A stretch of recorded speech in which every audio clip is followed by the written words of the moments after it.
Good evening, everyone. Hello. Good evening, everyone.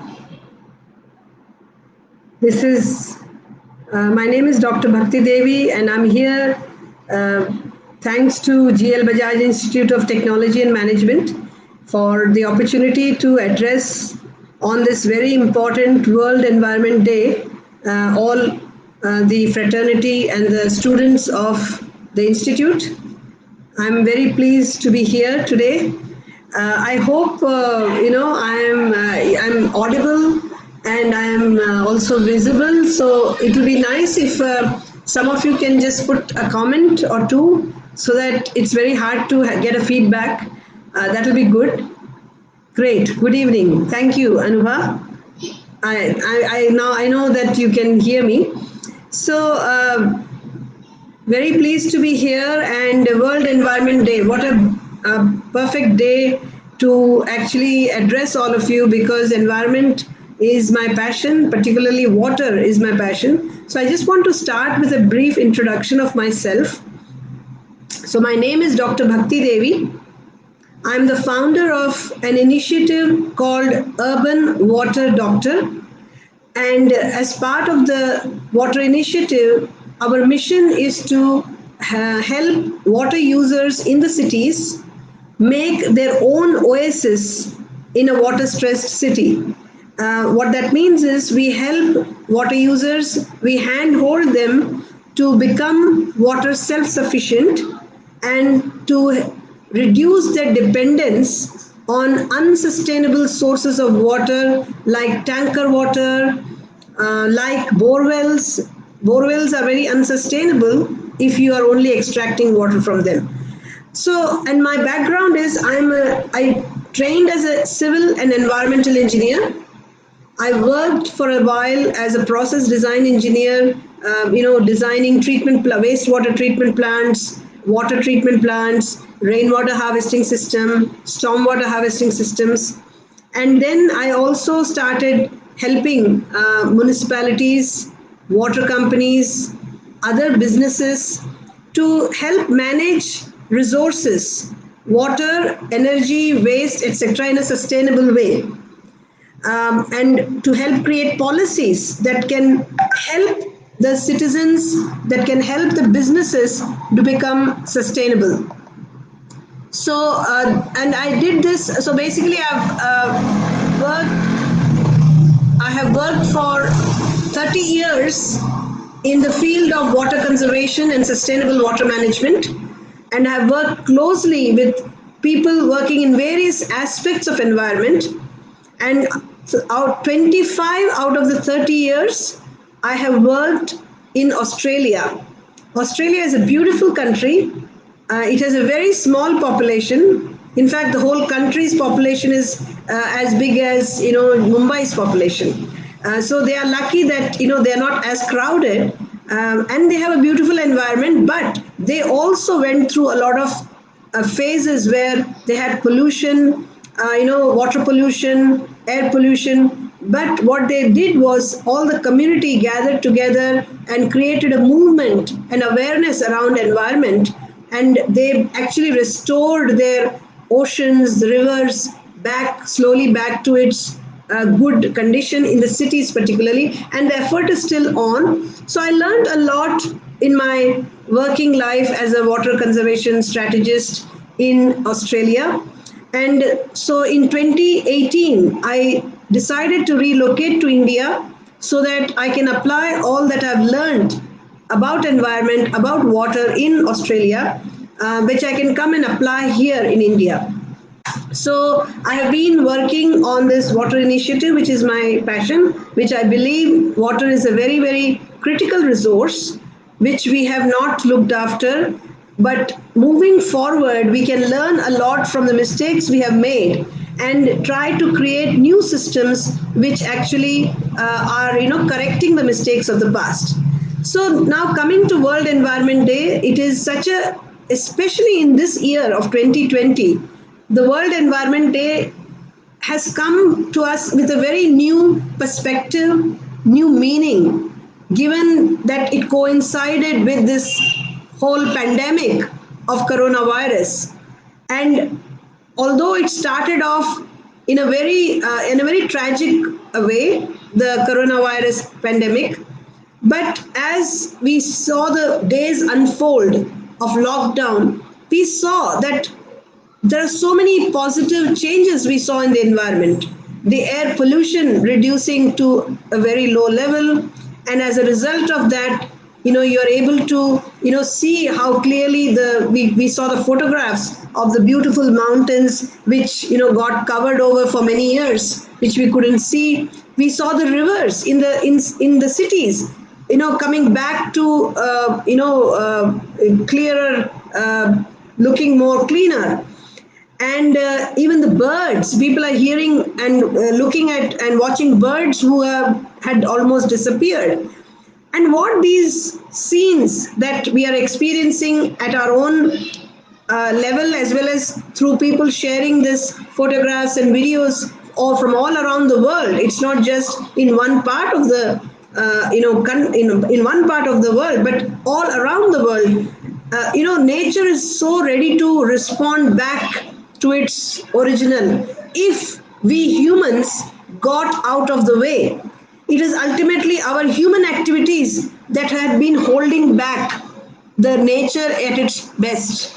So that is a very important lesson we all got to experience, because whenever we talked about climate change, many people have not really appreciated the idea that we can actually restore back nature when we have polluted it to that much level. But in these few months, what we saw was that actually if we just decided to get out of nature's way, then nature is completely capable of restoring back itself, and it is giving us a lot of hope that all we need to do is just do the essential, focus on the important stuff.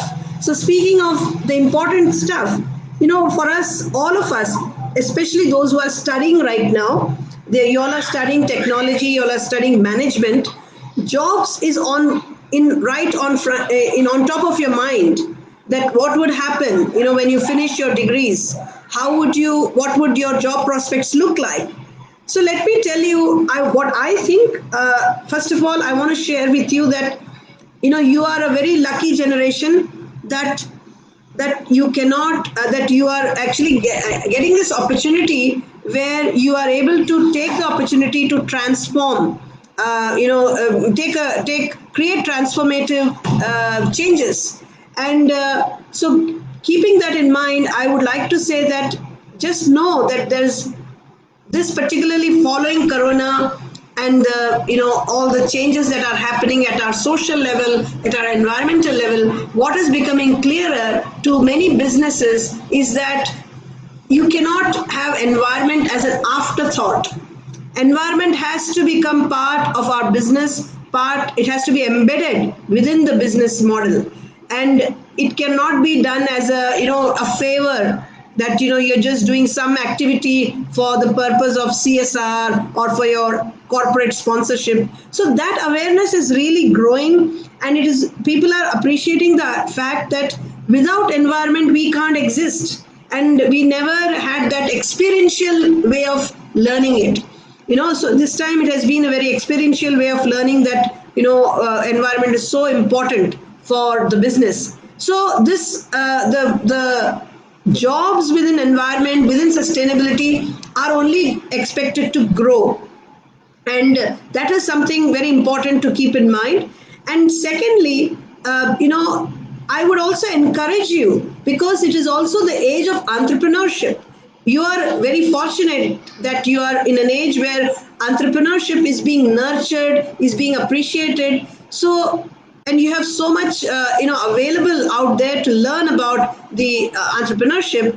So I would encourage you to think about creating enterprises, creating businesses for yourself, that is actually very closely related to environment, that is all about restoring the environment, that is about fixing the all the wrong things we have done, because this is a business demand that is only going to grow as we move forward. So even if you're learning about technology, even if you're learning about management, think about how could you apply your what you learned in a way that you can create a business service, because ultimately business is about providing a service which people will value enough to pay. That's what business is. So why not create a business for a service that actually fixes the environment, where now people are becoming more sensitized and more aware, and therefore they will be willing to pay. And that is exactly what at least I have learned by creating my initiative, the water initiative that I've been working on in the form of a startup since 2018. Is it's creating a brand new service in water which doesn't exist. And what is that service? The service is saying that we would like to help water users know how to exactly do, how to become water self-sufficient by hand holding them. Now this service doesn't exist. The technology exists to how to put a certain technology and become, but you need several solutions together to retrofit your property to become water self-sufficient in a sustainable way. Now that service didn't exist, and it's a very important service, it's an essential service, and it is a service to the environment. So I am creating a business which is not an NGO, but it's actually a business because it's going to provide value to people. So this service, I designed it first by doing a lot of testing. I tested the service on many buildings in Bangalore, where I am based right now, and I was able to see, I was able to interact with all the people living in the building to understand, get feedback while I was designing the service, and I was able to learn what kind of things they value, how much they value it. And when I got that feedback and encouragement, then I was able to also create a revenue model, so to show that and that gave me validation that people are valuing it, and therefore it can be a business service.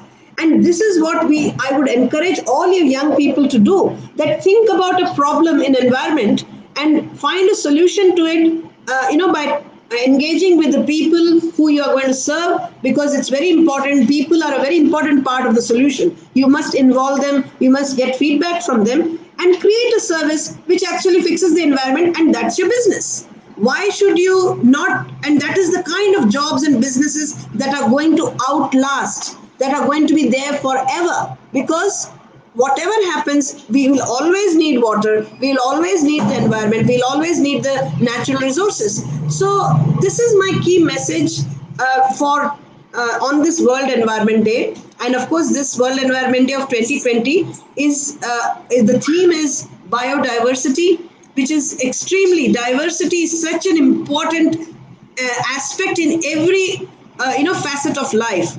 So environment, of course, it is very important. It is very important that you create this, you contribute to the diversity. That becomes your business of contributing to the diversity, and find ways, or companies who are doing that type of work, and apply your technology knowledge, apply your management knowledge to help and to take jobs there, and because these jobs are expected to only grow. So, so that is something I want you to note, that there is the future is very green, I would say, for the younger generation, because we all around the world have been woken up by this pandemic, and it's a good thing, because I'm optimistic that people are coming out of it transformed at a personal level, and they're coming transformed with a new perspective, and that new perspective is only going to help the environment. So, as I said, I also want to take the opportunity to let you all know that, as to give you an example of the service that we are doing, that we are in fact creating a training. We have created a training program where you can enroll and to become a waterpreneur. Like, we teach you how to conduct this business service, in the training. So in the training, you learn about how can you serve your city wherever you are, the buildings, properties there, to provide this water service, which is helping them save water, which is helping them become water self-sufficient, even if the city may be water stressed. So this training is something we are offering, and we are starting new batches in 15th June and 1st of July, and for which we are holding info webinars. So I would encourage you to connect with me on LinkedIn. LinkedIn is a very important platform. You must all of you, I encourage you to use it, because you are able to meet professionals who are from so many different fields. You can reach out to them, you can follow their posts, you can read their articles, and you can learn about that, or the field that you are interested in, and network with people even though they may not be in your city, and they may be in different parts of India, different parts of the world. So very important that if you want to make progress in the field of environment, in the field of sustainability, whether as a job holder or whether as a business, you must learn to connect with people. You must learn to build a community, become part of a community, learn to give to the community through your voluntary efforts, through your knowledge. So learn to create, community building is a very important skill that we would all need in the future. Those who become good at connecting with people, to and whenever we talk about networking and connecting, it is not about taking, it is about giving. What can you always think about? What can I give to this community? So whenever you join a community to learn, you be open minded, have an open mind to learn from the community, and also keep thinking, how can I give to this community? Can I give my knowledge? Can I do something for this community so that it is of help to them? And that mindset will take you very, very far and up in your life.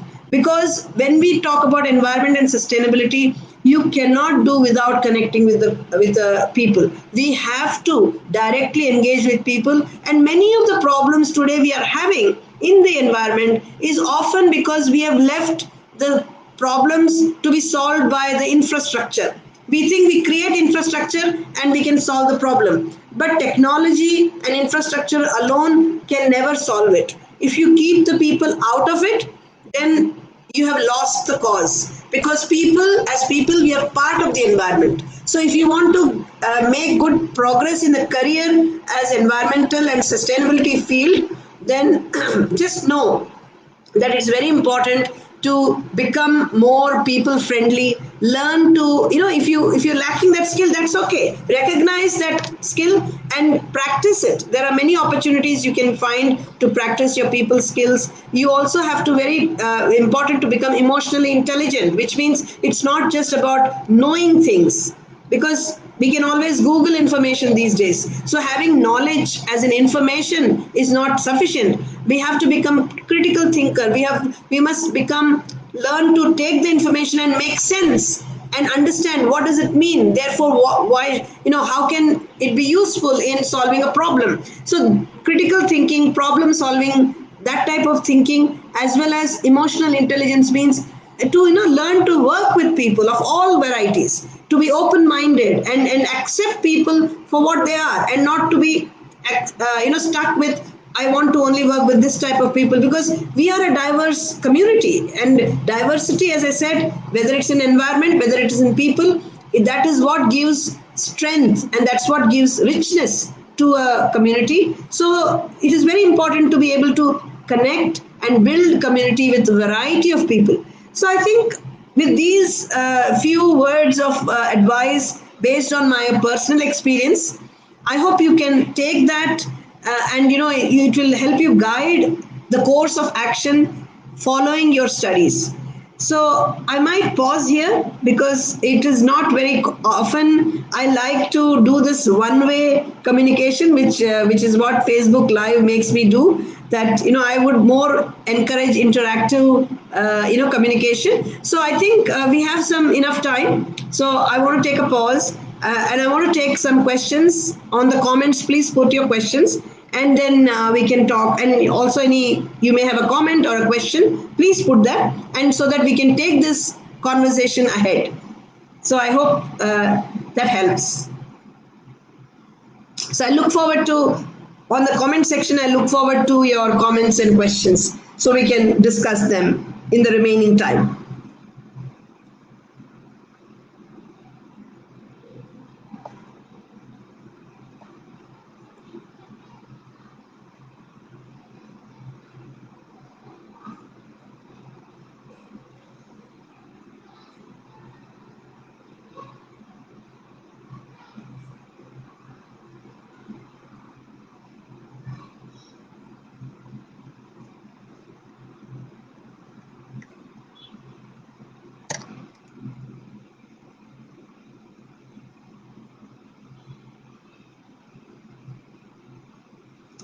Is there any question anybody needs?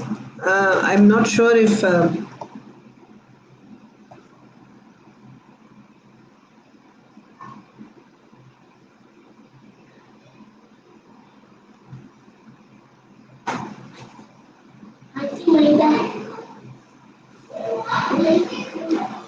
You can use आटा है, मैदा नहीं है, आटा.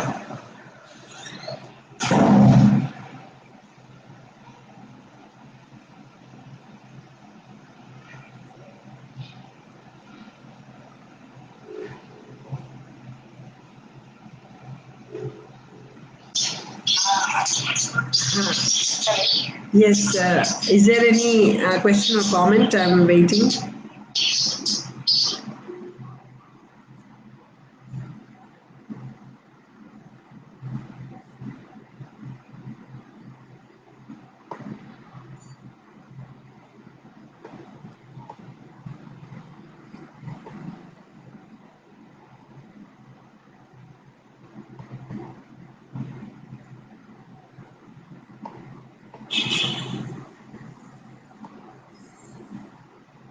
Oh, sorry, I think.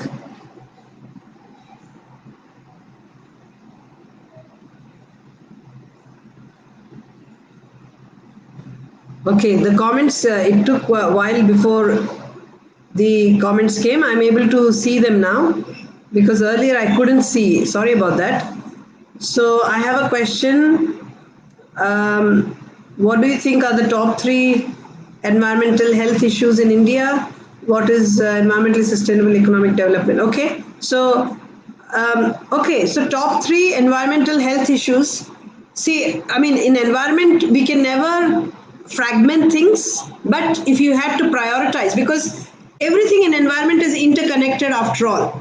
So it is not to say that air is different to water, is different to land, etc. Everything is a system. It's an interconnected, very well operated system. So, but if you had to prioritize, I think given that water is so essential to the life, water which we are currently facing is one of the most important issues and in terms of the health, environmental health. If you look around the water situation, we can see how sick we have made the environment with respect to water. So water is one of the top three. The second is, of course, the air pollution.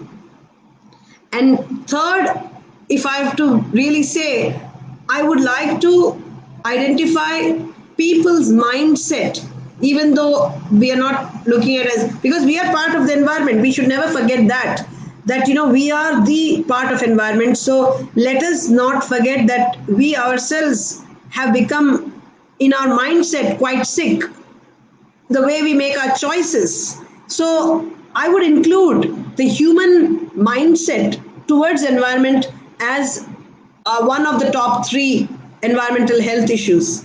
So water, air, and human mindset. So if you were to fix, I mean, if you were to make ourselves more sensitized and more aware in terms of how much we impact environment, then I think we have more probability and more chance of winning it back. So that is something I would say. And with respect to water, I want to say that the water system that we have created in the last 100 years around the world, we have created them in a very unsustainable way, because every water system in every city around the world is a linear system. Why is it a linear system? Because it tends to take water from a source. We call it extracting water from the nature. Then it uses it. The system uses the water and it dumps it. Extract, use, dump. Extract, use, dump. That's been going on for 100 years. And over 100 years, the population has grown many, many fold. So what do you think anybody could have predicted that this system that we created and we have embedded, we have entrenched it, that there is only one system that runs all the water in the cities. So once we have embedded so much, it's very hard to turn it around and create a new system out of it. So that is the reason why we are in a crisis today, that we have been dependent on a linear system which is continuing to grow and grow without stopping, and that has depleted the freshwater resource and increased the amount of water pollution in the environment. So understanding from the past is a very very good way to move forward. So always whenever you're trying to find solution, think, spend time looking at the history, how the problem got created, because often we never created deliberately, we created because we never thought through. So always spend time thinking about what caused the environmental health issue, how did it all pan out, where did it start, what's the root cause, that with what we can learn from the old ways, so that when you're going forward and finding a solution, you are making sure you're not repeating that mistake. Because if anything, we can, the value in the history of all these environmental issues is if we can learn where we made a mistake, what is the mistake we made, and that is the way you have to move forward. So that's what I would say with respect to the environmental health. And the other question was, does your organization have a sustainability program? Well, as I said, our organization has made sustainability a business. As in our whole, as I said, we have created a business service to help people become water sustainable. So we are the sustainability program. We don't have to create that. That is the mindset we have to move out of. We don't have to create a sustainability program as an afterthought. It doesn't need to be separate from your business. Make sustainability your business. Simple. Then you're not having to do a separate program. That is the approach. Please make sure as a younger generation you are advocating for, and you are also building your organizations about that. Another question is, we need a lot of blue to remain green. Nice, I like this line. Throw some light on this aspect. Okay, so Dr. Deepa Gupta madam has, there's a very beautiful quote. We need a lot of blue to remain green. What does it mean? Now, did you know, I want to share a very simple fact which many don't realize, that the rivers that we have in India, okay, the rivers that we have in India is actually, can you, I want some interaction. So what I would like you to do, I'm going to look at the recent chat, okay? Please write down, where is the source of water? Where does that river get its water from? All the rivers in India. What's the source of the water? Where does the water in the river come from? So it'll be nice to have a little bit of interactive. Okay, I think I'm good evenings is what I'm getting so far. So please respond to the question. Anyway, I think maybe it's not as easy to do this on Facebook Live. So what I'm saying is, the water in the rivers, yes, of course, rainfall is, from glaciers. Yes, some of them are glacier fed, but many of our rivers get their water from groundwater. Very nice, Mayank Singh. Very good. So groundwater is what is feeding many rivers. So imagine, and where does the ground get its water from? The rain falls, but just the rainfall doesn't automatically go into the ground, because in order for rainwater to become groundwater, it needs time. The ground needs to be, it needs to hold water for a while, so for the water to seep inside. And who does the job of holding that water until water seeps inside? It is the trees, it is the vegetation, it's the forest. So without forest, you cannot hold the rain long enough to go into the ground and become groundwater, and that groundwater to become high enough to contribute to the river. So imagine, I'm living in a city, Bangalore, and Bangalore city gets its water supply from a river called Kaveri. Everyone must have heard about this. So imagine that's why I called our human mindset is sick. Why is it sick? Let me give you an example. So Kaveri, we all know we depend on Kaveri for our water supply. What did we do? Kaveri river gets its water, as I said, because of the forest in the catchment of the Kaveri river. and that forest has been systematically been deforested, cutting after cutting after cutting. So first of all, you created a linear system that takes water from Kaveri, uses it and dumps it. So it is always getting depleted over last 100 years. Population of Bangalore, people, we have invited people from all around India to say, come, we are the Silicon Valley.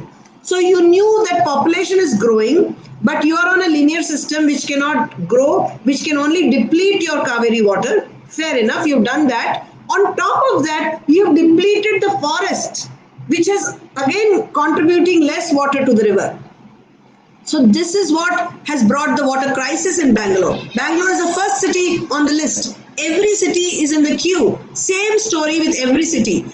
Go and find out the river on which your city relies and find out where the catchment is and check. If they are cutting the trees, start a movement of create a business, create a service of putting trees back in those catchments. So that is what we mean by we need vice versa, all that rainwater is what helps the trees. So the green and blue are interconnected. It is not to say only the blue needs the green also needs the blue needs the green, and the green needs the blue as well. Because in order to keep our cities greener, we cannot do without the water. We have to keep the trees alive with the water that we can feed. And if we build hard surfaces and let the water run off rather than hold and feed the trees, feed the grass, feed the vegetation, the cities won't be kept green.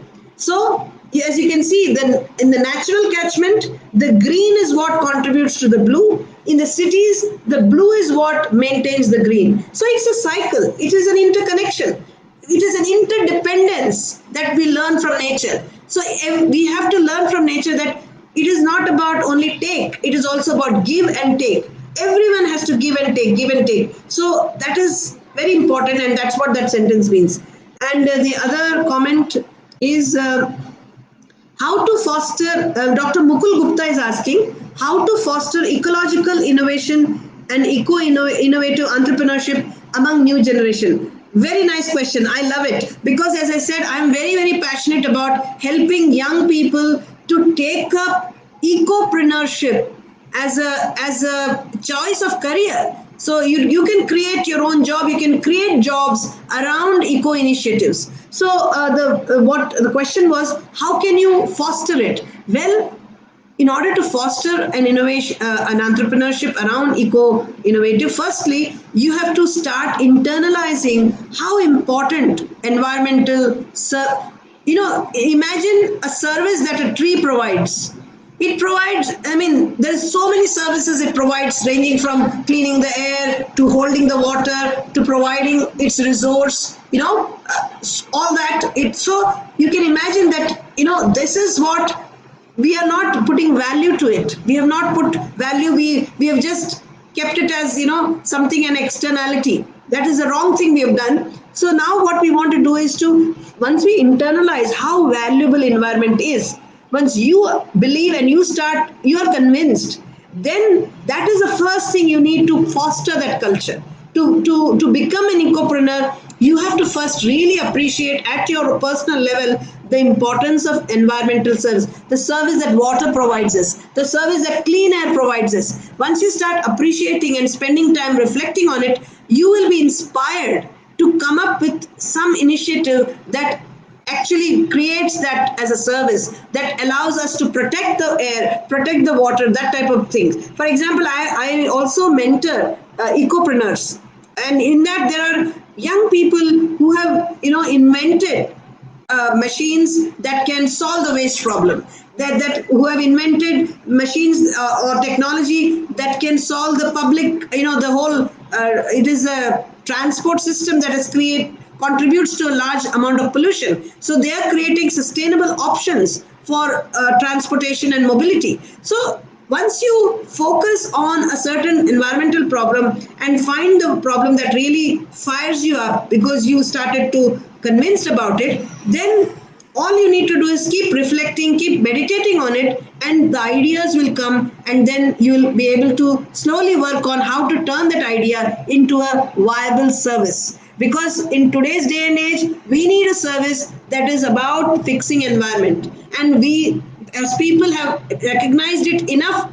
We are starting to value it enough that your business of such a type would definitely be valued, and definitely people will pay for it, and therefore we can maintain that as a viable business. And that is a business you need in today's world. We don't need business of creating more plastics and more more waste. We want to create service that is actually about essentially fixing the environment. So, what has inspired you to become, Dr. Shivi Mittal has asked, what has inspired you to become an environmentalist and what are your future plans? So, look, of course, I was very fortunate that I got trained in the field of environmental engineering, but that became my passport, so to speak, to get into a job which one of the first truly sustainability job I got was in Australia, in Sydney, where I moved in 1993. In 2000, Sydney was having an Olympics game, so they made sustainability as their theme, and they used Olympics as a very good platform to campaign about sustainability. So they were building all the facilities they were building for the Olympics were sustainability based. So one of the first water reclamation recycling plant in Australia, largest one in a city, was built in Olympics, and I got the opportunity to work on that.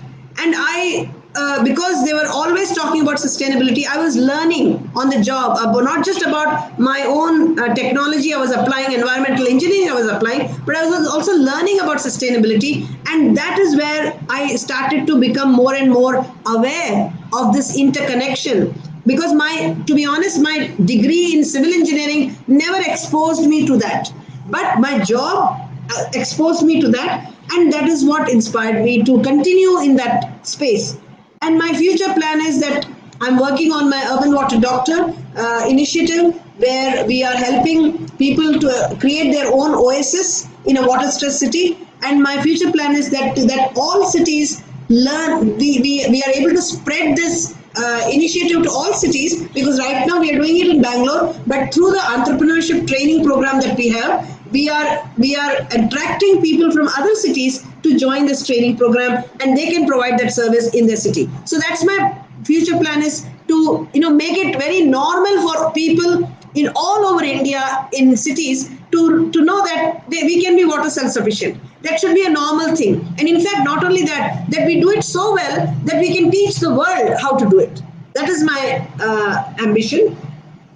So the other question is just because there are so many of them, I'm just picking. I'm sorry if I'm missing on some of them. By pollution, water become green through algae. That's a comment. What has inspired you? That I've done. Bangalore has, okay. Tanu Gaur has asked.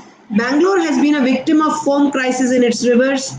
It becomes a breaking news whenever it happens. May you please? And okay, so you must have seen pictures of this foam in the lakes. It's not a river; it's lakes.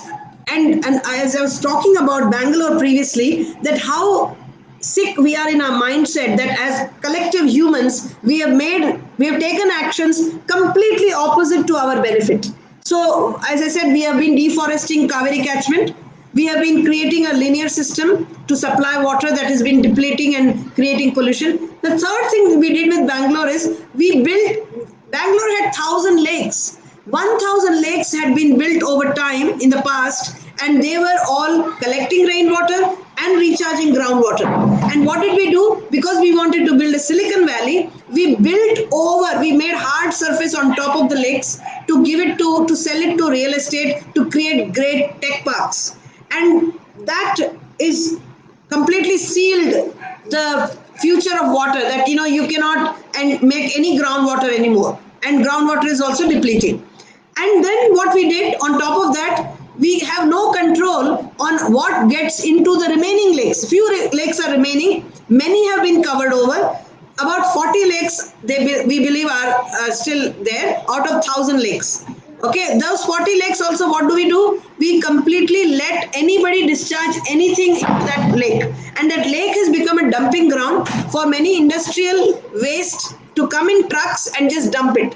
So this happens in the night time, uncontrolled, unregulated, and therefore that chemical concoction that comes from the industrial waste gives rise to these chemicals which create foams, and they create havoc, and it looks so horrible. But then there's a lot that happens in the night time which goes uncontrolled, but you cannot hide these things.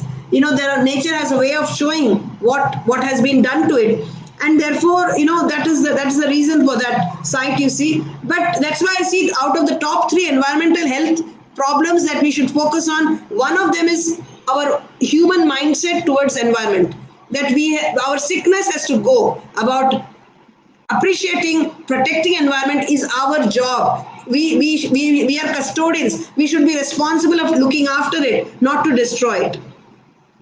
So the other question is, okay, how government is working on it? On what, I don't understand. Maybe Mr. Abhishek Mishra has asked that how government is working. So look, see, government is one of the stakeholders who has a duty towards environment, of course, very important duty. They also have the power and the authority to do it. Having said that, we cannot always put everything on the government. That is the premise on which my initiative, the Urban Water Doctor initiative, does not wait for, we believe not in waiting for the government to do something. And of course, it's important, many activist groups are actually working towards getting political awareness, political willingness to work on environmental issues, because so much is not being done. So much is not being done that when you start focusing on them, to be honest, we become depressed. But what gives me the optimism and the enthusiasm is that, not looking at government, but I look at people. Because we people have the power to solve our own problem, especially the environmental problem. Not only power, we are also responsible for solving our problems, and there's so much possible in today's day and age. Technology is no longer a challenge. Financially, all those solutions are affordable. So I believe that if we people took charge of just the environment around us, we don't have to solve the whole city problem. Just the property where you are living, just the home where you are set up, if you took care of making sure that you are doing your part, there is everyone decided to do that, or you create a business that helps everyone to do the right thing, then we don't need government. In fact, then government will have no choice but to kind of support, because ultimately what is government? Government is vote bank. And what is a vote bank? Vote bank is the number of people. If we grew our numbers large enough, then then we are able to basically create turn it around. So why look for government? Let government follow us. We don't need to follow the government, or we don't need to wait for the government to do it. It all begins with us, because government is us. Government is only representing us. The more we are in numbers, we will find government will also be reflecting us. That's what I believe in, and let's work towards that. So the other question, I just want to take a little break, because I have some kid friends, making something for me. So please, what is that? Nothing. So please. Okay, yeah, take two. So let me see the has been that I've said. I'm just going up to see any old other comments. It's a complete circle. Rainwater seep into ground. Yeah, so people have answered that. I'm going down to look at more questions. Reducing carbon footprint had gained momentum these days. May you please suggest some measures so that we can reduce them on individual level? Tanu Gaur has asked, what measures can we take to reduce our carbon footprint? First thing I would say is that you have to know what your footprint is. Always start with measuring. Just like a fitness program, if you don't measure, you don't manage, you don't know. And that's how we do our water program also. We always help people to measure where they are with respect to water. So in the same way, carbon footprint, there is one website I will share with you. You go there and it helps you to calculate your carbon footprint. Okay. It helps you calculate your carbon footprint, and not only that, it also lists what actions you can take to reduce how much. So you also have a clear plan. You have a way to measure, and you also get an action plan to put at your individual level to contribute to that. So I would rather direct you to that, because see, another thing I want to tell all of you is that whenever it comes to environmental actions, don't use guesswork, don't use preaching.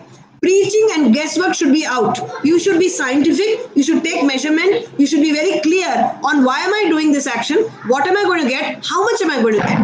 Be very clear, and there are tools available these days which can allow you to do that. So please use that as your way of first understand. So I would rather, because if I just say you do this, that's called preaching, and we don't believe in preaching, and that's called guesswork. So I'm only guessing that maybe you should do this, maybe you should do that. No, why don't you go to that website? I'll just, let me just quickly put that on the comment section, so that you can take that website details and go and see for yourself. Just give me a moment, because it's a website created by one of our ecopreneurs who has worked very hard to develop this calculator, and she has created this calculator which allows people to measure and also help them know what actions to take. How amazing is that? So I just want to see where I can post a comment. Otherwise, just okay, let me please note it down. It's called onlyplanet.in, ONLY planet, PLANET.in. So onlyplanet.in is the name of the URL of the website, because I'm unable to post my comment because I'm presenting. It doesn't, oh, okay, there is. So I've just posted it. You will see under GL Bajaj Institute, there's a website I have posted. It's called onlyplanet.in. So please, I really urge you to go there, find out what your carbon footprint is, and identify the actions and start, living your low carbon, acting towards, just like physical fitness, we all need to be carbon fit as well, that we are contributing to less carbon on the planet. Okay, more question, another question.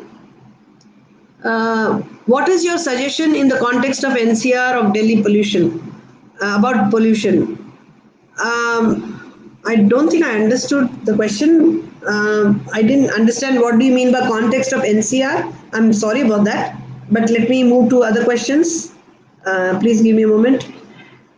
How to keep and enhance the positive sustainability impacts long term in a post-pandemic world? So this is Priyanka Goswami has asked through Dr. Tiwari.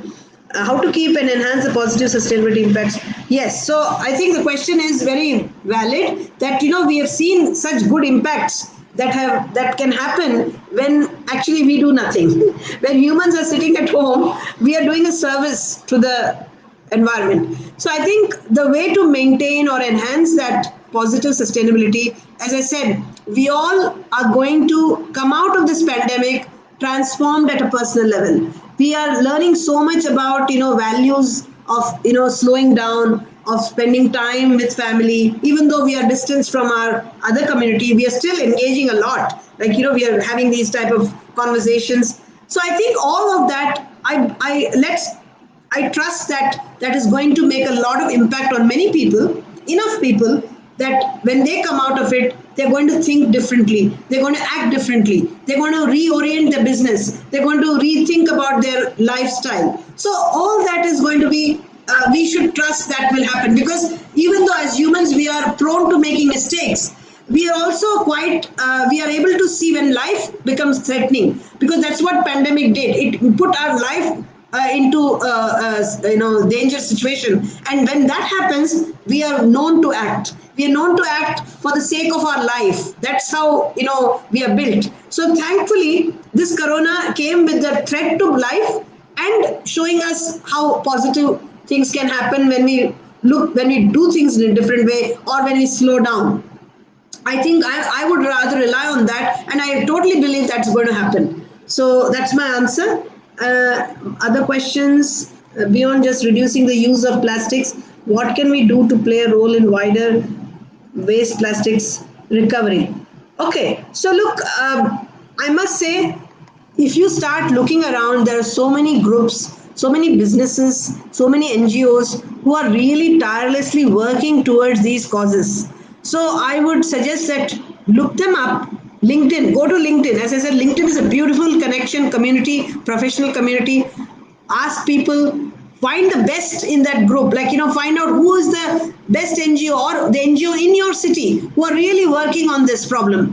Go and get involved, because you will learn, because it has been started by people who have thought about these problems for long, who are also thinking about solutions, who have ideas. So we don't need to have the answers ourselves. All we need to do is reach out to someone who has been doing this for a long time and take their guidance and help them out, volunteer for them, offer them some help, and that way you are learning about about their way of looking at things, their way of working. You're learning from them, not just about the issue. You're learning about the solutions. You're learning about how they have managed to create a system which is contributing to a solution in spite of widespread problem, and that will leave you inspired and informed, and that's what you want to do. So always think of a problem and find someone who is working on it, and reach out to them. Go and look at their website, and find people to talk to, and you'll get your answers. That is why I'm saying you're a fortunate generation, where you just ask and you receive. You just put the question in the internet, put the question in a LinkedIn, and you receive answers. We never had that type of world when we were growing up. So your generation has no excuse to not to do things that you want to do. If you want to do something, just know you can, because there are so many resources available at the click of a button. Okay, more questions. How to reduce? That's been done. So other questions.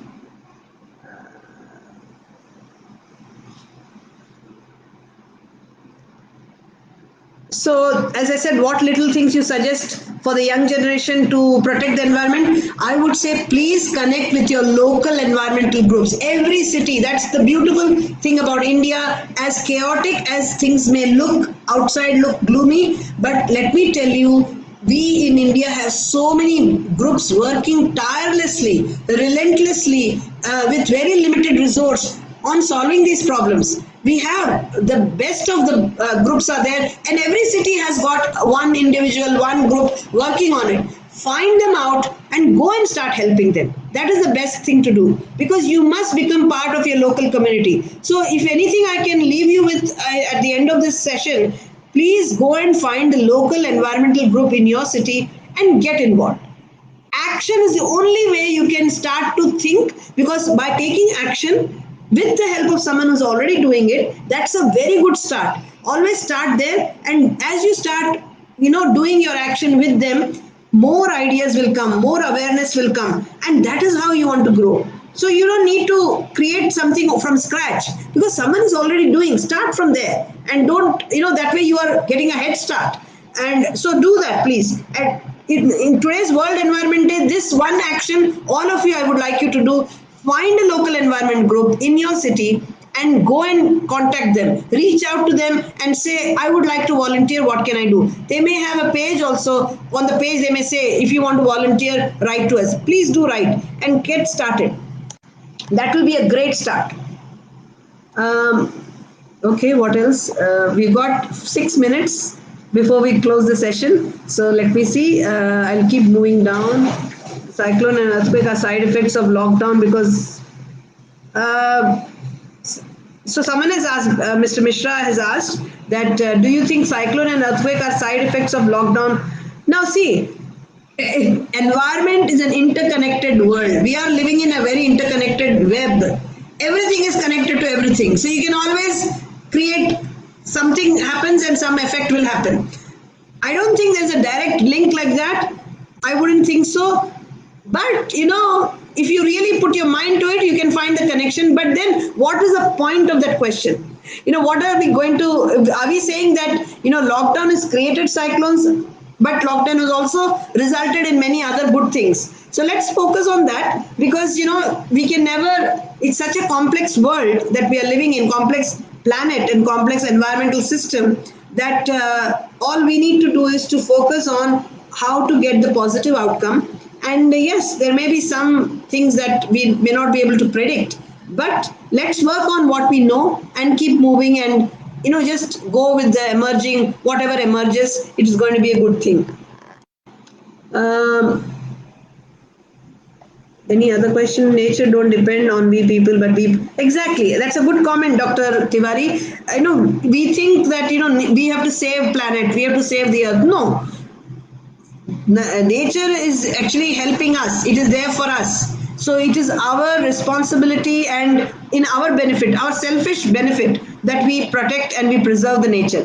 And this is a realization I believe the pandemic has created, that for the businesses and many people who think money is so important, to show them a wake up call to say, look, you may have money, but if nature can make you sit at home, then what's the point of all that money? So let's start working on essential service. Let's have jobs which are actually meaningful, not rubbish jobs that create rubbish, jobs that build rubbish. We don't want that. We want to choose jobs that are actually fixing the environment, that are creating a new environment, that are restoring the environment. So the second thing I would like all of you to take a vow is only take jobs that are going to not harm the environment, that are going to restore the environment, or that are going to solve the problem of the environment. Do not take jobs that are going to create more waste, more junk out there. So if you choose to do that, that will be a big impact on the environment. You will be contributing without doing anything.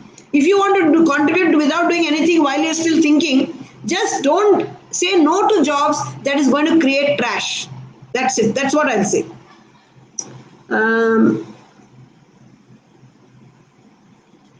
Thank you, Dr. Gupta. Thanks for your appreciation. I think great.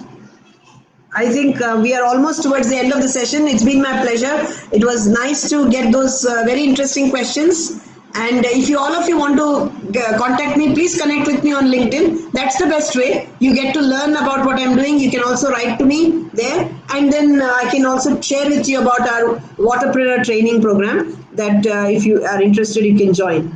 Okay, with that few words, I think I will like to wrap it up.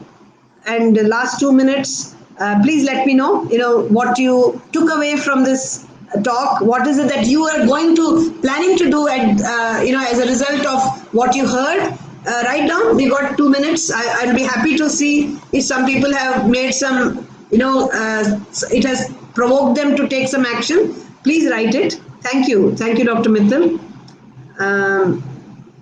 Thank you, Dr. Gupta, Dr. Deepa, for your appreciation. So yeah, I mean, with remaining 1 minute, if all of you can put down, anybody can put down the type of action you are planning to take, I'll be very happy to see that. But otherwise, all the best. My best wishes to all of you. I really hope you are able to make choices that are good for the environment, simply because ultimately that will be what will be good for you also. Whatever is good for environment has to be good for you.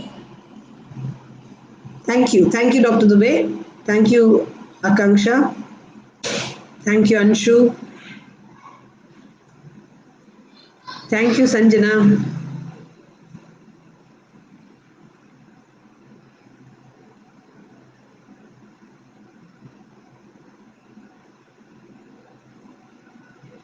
Thank you, Bhavna. Thank you, Anurag. Thank you, Vivek. Nice to know, Anurag, that you will look for a local environment. Very good. Please do that. It's the simplest and the best thing you can do. Easiest thing you can do. Thank you, Ankur. Thank you, Swarna. Thank you, Vineet. Thank you, Archana.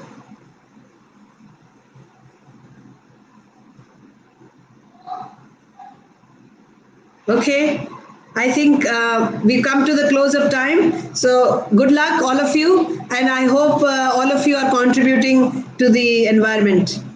Thanks a lot. So I hope I can end the session. Thank you. Thanks, Dr. Gupta.